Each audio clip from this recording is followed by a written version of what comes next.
Hello, I'm Marc, I'm the host of the Channel Chat podcast show, and this is a special series during this COVID crisis where we'll be sharing the learnings, best practices, and failures and successes of all the channel leaders throughout the tech industry. So sit back, listen, and enjoy.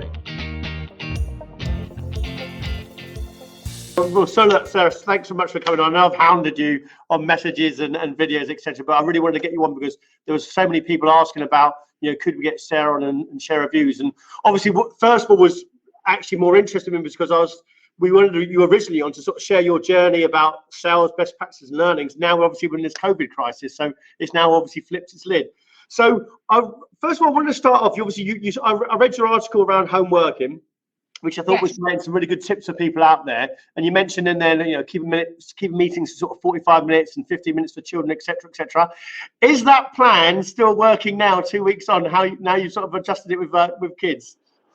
Yeah, it is. It absolutely is, and it's something that we put into place across the organisation. So, wow, okay, brilliant. So, for example, this week I'm in the midst of our senior management team meetings. Now, that would normally be 4 days of like 8 to 10 hours of meetings. So we're doing that virtually, and we're doing it in chunks. And we're doing it in chunks so that we can go and do things like, make lunch for the kids, check that the kids are working. The schools are back. Well, I say the schools are back, so that we're back into that lovely world of the virtual classroom. And you've got to be able to set your kids up. You've got to be able to to step away from calls. You've got to be able to make sure that they're okay. So 45 minutes is the maximum call that I'll do. And the other thing as well is that the kids can come and interrupt me whenever they want, and that's something that we never did before. And so I'll be on a call and I might have my son he just wants a cuddle, so he'll come up and give me a cuddle, and I'll carry on with my call. My team are like, oh, hi Sam, hi Will, it works nicely. I had a call with my finance director, and she had her 2-year-old sat on her knee whilst we did that. And my team, regardless of gender, family are coming part of the way we're doing business today, and it works. Yeah, and I think it has to, doesn't it? I think well, you've seen on my video, like I've had my 3 children. Luckily, they're not here today, because they've gone with their mum today. But it's been really, really challenging having them in the building because suddenly they want to do badminton, wrestling, watch DVDs, Netflix. So it's like, in the end, it was like, do you know what? I'm gonna have to just say to the call that they're going to come in and out, and it is what it is. But I think people have been really nice about it. There's been a nice human element, suppose people actually been a bit nicer in business around it, which has been refreshing. So hopefully post COVID that can continue. And I agree. And I saw you did a post this week about people being nicer, and long may that stay. And you're right. People. It's a very human issue, and it brings out the human in all of us. And I've always been a great fan of people buy from people. And this is like that you're talking to someone whilst they're in their home. Yeah. It a different dimension to the conversation, and I think it's nice when you get kids walking in, or real. Exactly. Or my husband every now and again will deliver a cup of tea to me, really? and I'm across the street, No, it's lovely. And the other thing is that people are now, with the number of people affected by the virus, it's starting to creep into more conversations in terms of family members or friends or family, whatever, being affected directly. And that's, again, that intimate conversation will stay with us for the rest of our working lives. Yeah, it was interesting because I had Mike Norris on the show, whose actual show's out today, and whilst I hadn't had anyone being affected with it, he was like saying 3 of his employees have died from it. It's like, whoa, that really does touch home. 2 in France and 1 in the UK. So actually, when you suddenly think people, it's not going to be like we're suddenly here, someone maybe these sort of posts where it's cancer or suicide, maybe you're far away from it, you don't know it. This is going to touch everyone, I think, isn't it? So No, absolutely. I think it's going to be more and more prevalent now, and hopefully people will be a bit more compassionate about it. So, which is a good thing. Go on. Sorry, go on. I manage Sweden, and so obviously Sweden has a very different approach to coronavirus, and so I've had a number of my team that have themselves had it. Luckily, they've all come out the other side, but again, it's like it's very, very real. Yeah. A good friend of mine lost their father.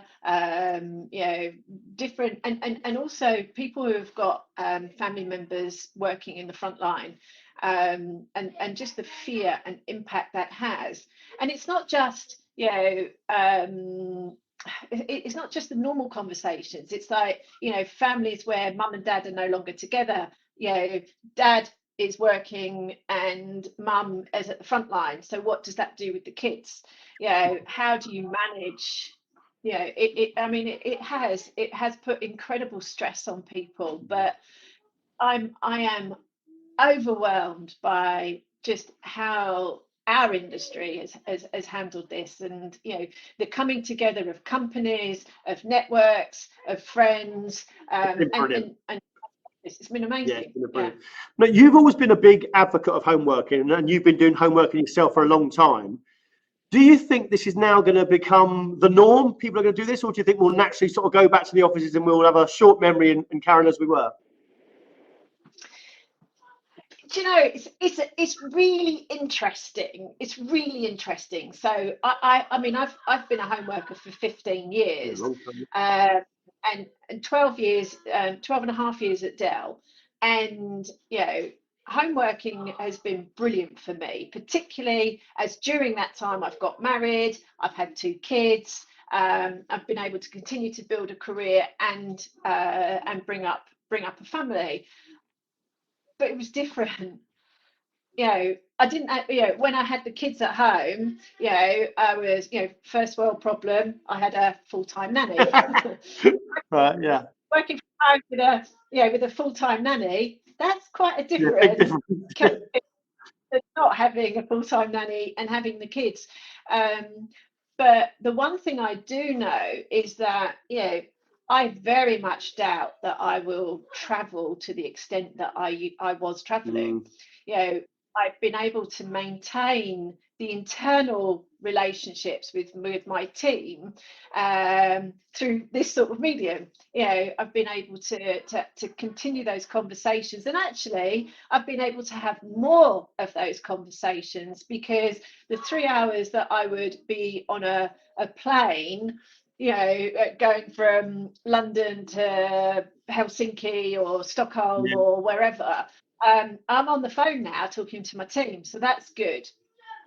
But I think that what it's done is it's brought technology right to the heart of companies. I mean, we've been talking about digital transformation, we've been living that dream, but this really is it.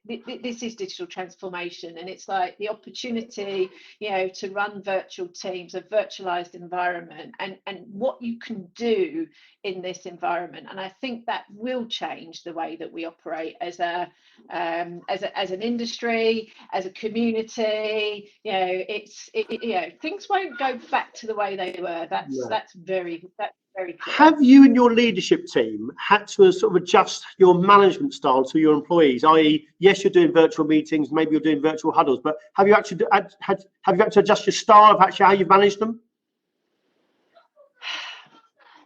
Yes, you do. And it's really interesting, because you've got to manage, you've got to do more coaching and more mentoring. You've got to have that personal piece, because this is such a personally impacting time. But you've still got to manage output. You've still got to be able to drive sales. You've still got to be able to deliver a customer requirement and a corporate need. But it is, I feel closer to my team than I have ever felt before. which That's a is good thing. lovely. Yeah, that's a great thing, isn't it? If that's a positive to come out of it, you've actually got more in tune with your team. That's fantastic. It is, but it's really interesting because I saw that you posted around, how do you performance manage during this sort of time? Yeah. And you have to be, you have to be aware of what people are going through, but also you have to make it very clear of the expectations that are on us. I mean, we are so lucky to be able to work, and as an industry, we're still going. We're not seeing as many people being furloughed. We're not seeing the risks that others are. But you've got to work hard. You're being paid full time, so you've got to get the balance right. Yeah, and I see a lot. Every channel company I'm seeing they're really putting a shift in, which I think is great. I think the effort from the channel to keep, yes, it's the NHS, brilliant and serious unsung heroes, but I think there's loads of unsung heroes in technology. From the warehouse people, shipments, services guys getting out into the market, etc. I think it's been phenomenal. And it's been really, really good. As a technology company yourselves, obviously, I'd hope you've probably adapted quite well and hopefully maybe seamlessly. But are you seeing any sort of like horror stories from clients? Obviously, you don't have to name names, but are you seeing how they are struggling to adjust? Do you know? No, Oh, good. It's it's been quite incredible. There's a couple of exceptions though, which I don't think it's like a company point, but I mean, Dell has always been an advocate of remote working. So as employees, we're used to it. I think it's about 60% of our workforce. We were remote to begin with. But the people that are starting to really struggle now, it's not the ones that have got families and have got kids running around. It's not those. It's the single people who are now really isolated. Yeah. And I think that, as a company, you have to acknowledge that people have lost their communication lifeline. For those that are living on their own, that can't go and see their elderly parents or whatever, those are the ones to start being extra careful with now. Those are the ones to invest in the personal "how are you" conversation. We talk about having a virtual coffee or a virtual lunch. Those are the ones to have to start having those with now. It's we're 4 weeks in now in the UK. I'm actually 7 weeks in, so we stopped all of our international travel way ahead of all the lockdowns. And that personal, somebody who just says, "And how are you? How are you doing?"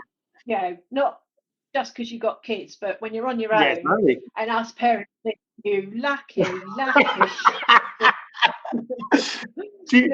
are they doing? Is Dell or yourself with your team doing anything around well-being? Because like you said, there's people out there being isolated, and they might not be as open to say something in a forum of a huddle forum, etc. So those one-to-one conversations have got to be even more imperative, surely.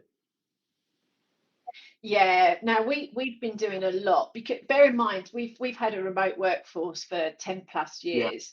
So we have an employee resource group called Connexus, which is global. So we've got various different activities and things that we can be part of. But it's so you've got to be aware of like those sorts of welfare opportunities that you can offer employees. But nothing beats picking up the phone and having a proper conversation with someone who genuinely cares. And that's really important. Sarah, obviously Dell, manufacturer PCs, laptops, etc. Obviously you've seen that spike really recently. How do you see that impacting now Q2? Because there was a 2-week period when supply seemed to be like non-existent. You just couldn't get a laptop anywhere. How do you see that panning out over the next sort of like 4 to 6, 8 weeks? Yeah, I mean, we've been quite fortunate in that we haven't had any supply constraints right That's good. now, or throughout this. We've had a very carefully orchestrated supply chain, which has, left us in good stead. Um, but I think it's going to start to get quite tough. I mean, nobody really knows what's going on, but what we do know is like that, yes, the economy is impacted. Yes, currencies are impacted. Yes, supply chains will be continue to be impacted. So we have to adjust. I think that we need to be cautious for now onwards. The peak of laptop demand has certainly been there. Now I expect that companies, as they go through a prolonged working from home environment, will realize that data centers need to be enhanced. Virtualization is a perfect opportunity to keep companies going.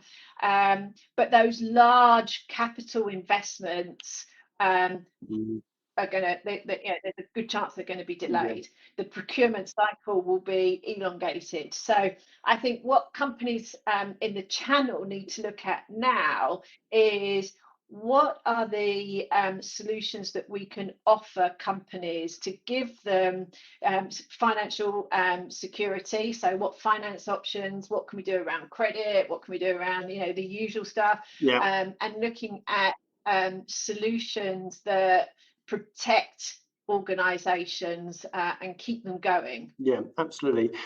In terms of your sales behavior for your own sales team, obviously, keeping close to your contacts and your own existing customers and making sure they're okay.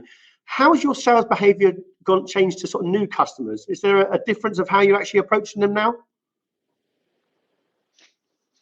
Do you know, it's an interesting one, because I've been talking about this morning with the team. Because we've had supply, what we've found is a lot of partners have turned to Dell in order to satisfy customer needs. So what we need to do now is to retain those partners. What we need to do is to show the benefits of working with Dell. If a partner has had limited exposure, what is it that we can bring to the table? What stimulus packages do we have for partners? And where can we get a good level of collaboration with our sales teams, and bringing that partner into the Dell Technologies fold? So for us, it's a huge opportunity. We also need to be mindful around our existing partners and some of the challenges that they're experiencing right now. So again, we've got a stimulus package that we've put together for partners, and so we want to make sure that every partner is aware of what's available to them and how we are there to help them. You touched on this earlier, Sarah, and it's a really interesting point, because I was in the camp before of around performance. I thought it was quite crass if people were putting on performance management issues, say 3 or 4 weeks ago. I've slightly eased on that a bit now, because we're actually getting to the norm now, that this is the norm and we're going to have to get used to doing it. And people still saying they're in panic mode, etc. 3 or 4 weeks ago, has probably subsided now.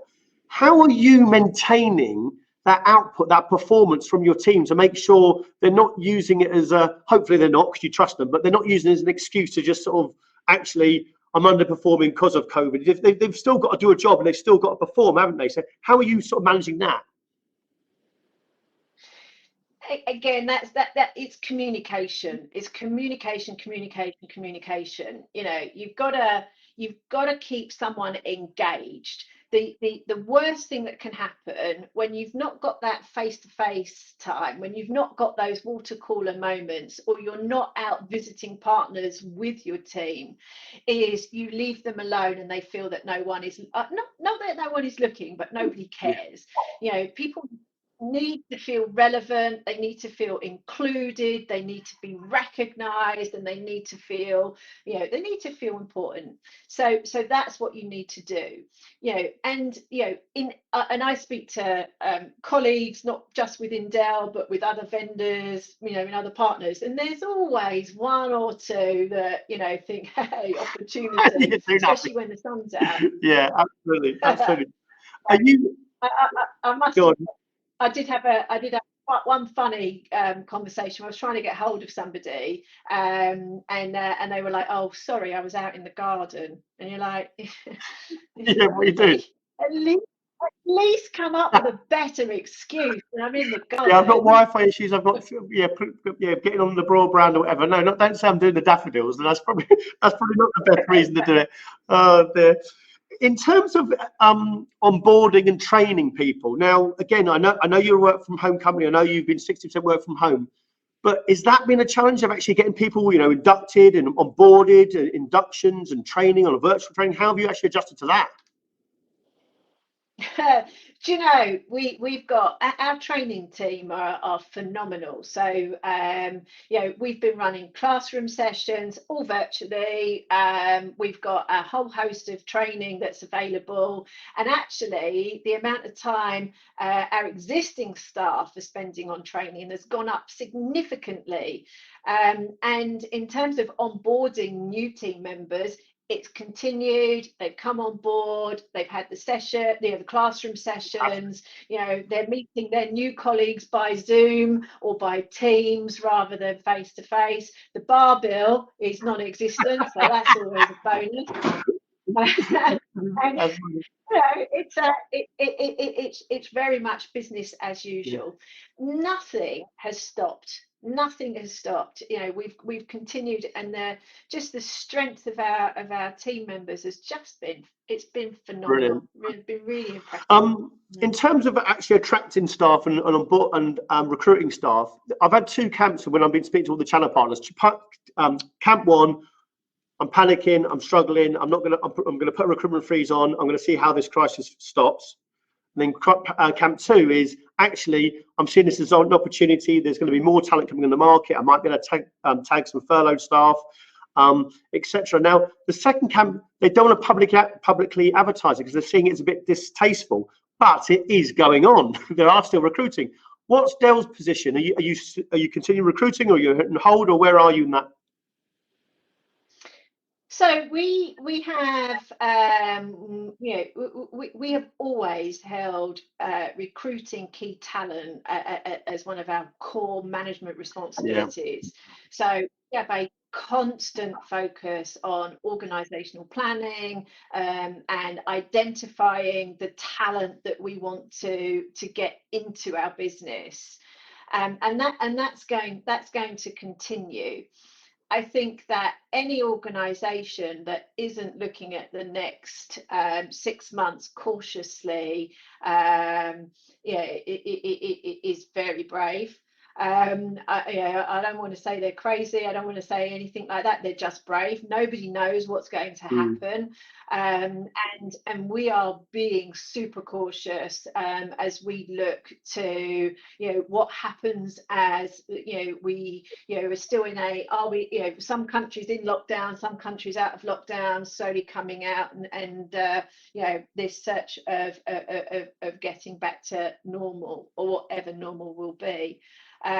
But we're keeping very close to the talent that's out there, and we know what our goals are. We know what we want to achieve as an organisation, and we know exactly the people that we want to achieve. Okay, great. You mentioned earlier about travel for yourself, etc. And I've been speaking to lots of channel leaders by saying the overnight stays in hotels and the travel for one meeting in London, or the expensive dinners, etc., and all this sort of stuff that everyone's travel and expenses budget has dropped through the floor, which is great for those companies. Do you think it will now, and you did touch on it earlier, do you think you'll now adjust how you actually agree sort of stuff like that? Whether there's a meeting in London, there's a meeting in Liverpool, will I just do one meeting in London and do the one by sort of video sort of thing? Do you think you'll adjust how you do it? Because you must be traveling all the time, and it must be horrendous. Yeah, no, exactly. Well, so I mean, my meetings are now Scandinavia or Switzerland or Austria or the States, or so it's always considerable travel. And I think that what I've learned from from this experience, and I haven't been at home this amount of time since I was on maternity leave, and that's quite a while ago. But you don't need to travel as much as we have been. You can have virtual meetings and achieve good outcomes. I think my travel will continue, but it's more likely to be a BA silver than a BA gold, if Yeah, that makes sense. yeah, absolutely. Sarah, my I, last I, question. One, one, yeah. one of them is around. I won't say profiteering because that's the wrong word, I think. But let's say opportunities. There's opportunities in the market now for companies, like yourself, at Dell, channel partners, etc. Most channel companies are pretty busy. In your experience and in your opinion, where would you see the opportunities now are in the market for, say, someone like Dell? So I think that the big opportunity is around how do companies get future ready given the struggles that we've gone Yeah, through. So how do we keep the digital transformation wave going, the fourth industrial revolution, whatever you want to call it. How do we keep this going, and how do we make it manageable? How do we make it affordable? How do we make companies evolve at pace? I think that's super important. I think there's going to be more of a move towards a multi-cloud yeah. environment, and I think that the partners that are able to fully embrace that multi-cloud opportunity, embrace the virtualized solution for their customers, are the ones that are going to win. Um, it's all around it's making sure you've got the best talent. It's making sure that you are coming out with the best solutions and serving your customers in the right way.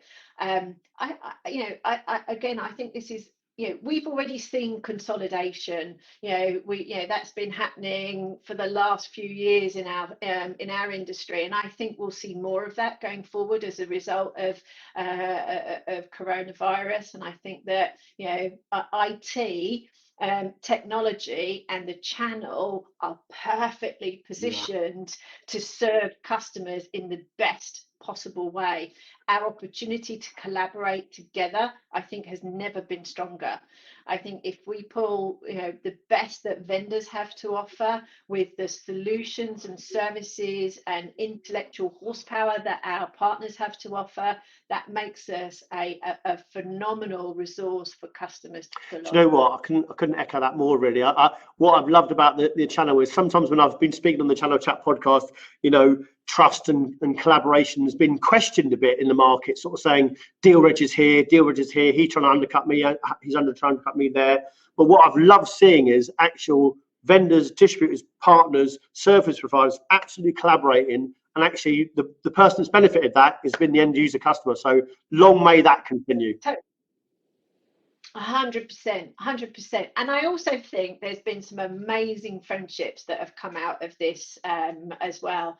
I mean, I am closer to a lot of my customers, my partners, my team, my competitors than I've been. And do you know what though? The bit I love most is that I've taken the opportunity to go and reconnect with people who over the years, for whatever reason, I've lost contact with.